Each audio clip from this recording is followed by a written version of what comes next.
Só porque eu postei 2 vídeos, um da Praia do Forte, um da Praia das Dunas. Vocês acharam que eu não ia dar aquele passeio no meio da galera? Vamos lá, vamos ver como tá aqui. Na parte da areia.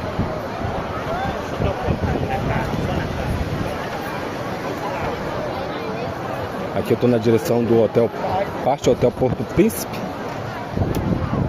Logo ali na frente, parte das dunas.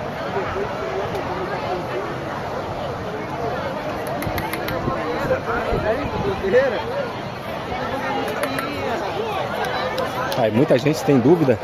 Você pode colocar gazebo aqui na Praia do Forte? Pode sim, pessoal.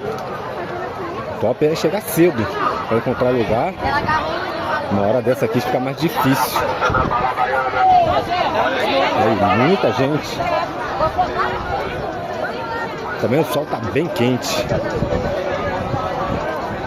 Tá muito calor.